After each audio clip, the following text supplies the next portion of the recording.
18 വർഷങ്ങളാണ് വിരാട് കോഹ്ലി ഒരു IPL കിരീടത്തിനായി കാത്തിരുന്നത്. തൻ്റെ മുന്നേ വന്നവരും ഒപ്പം വന്നവരും പിന്നാലെ വന്നവരുമൊക്കെ കിരീടം നേടുന്നത് നോക്കി നിൽക്കാൻ മാത്രമേ വിരാട് കോഹ്ലിക്ക് സാധിച്ചുള്ളൂ. IPL ചരിത്രത്തിലെ ഏറ്റവും വലിയ റൺവേട്ടക്കാരനായിട്ടും വിരാട് കോഹ്ലിക്ക് ഒരു തവണ പോലും RCBയെ കിരീടത്തിലേക്ക് എത്തിക്കാൻ സാധിച്ചിരുന്നില്ല.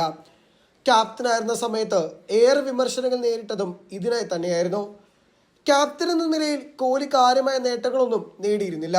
എന്നാൽ ഒരു IPL കിരീടമെങ്കിലും പലരും ആഗ്രഹിച്ചു. അക്ഷരാർത്ഥത്തിൽ ഈ ദിവസമാണ് അതിന് സാധിച്ചിരിക്കുന്നത്. അങ്ങനെ IPL കിരീടം കൂടെ നേടിയ സ്ഥിതിക്ക് വിരാട് കോഹ്ലി കംപ്ലീറ്റ് ക്രിക്കറ്ററായി മാറുകയാണ്.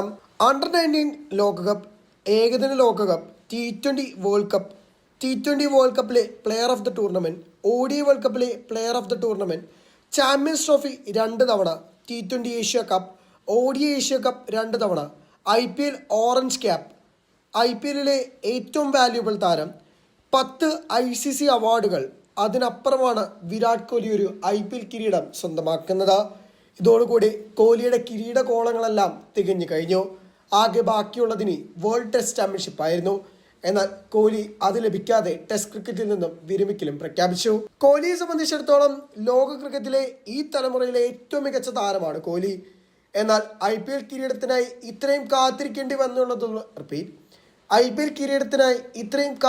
വന്നു എന്നുള്ളതും എടുത്തു പറയേണ്ടതാണ്. RCBയെ തോളിലേറ്റി വിരാട് കോഹ്ലി കൊണ്ടുപോയിരുന്ന സമയമുണ്ട്. എന്നാൽ ഒരുപക്ഷെ ഇന്ന് രജത് പടിത്തർ കോഹ്ലിക്കായി നേടിക്കൊടുത്തത് ഒരു സ്വപ്ന സാക്ഷാത്കാരം തന്നെയാണ്.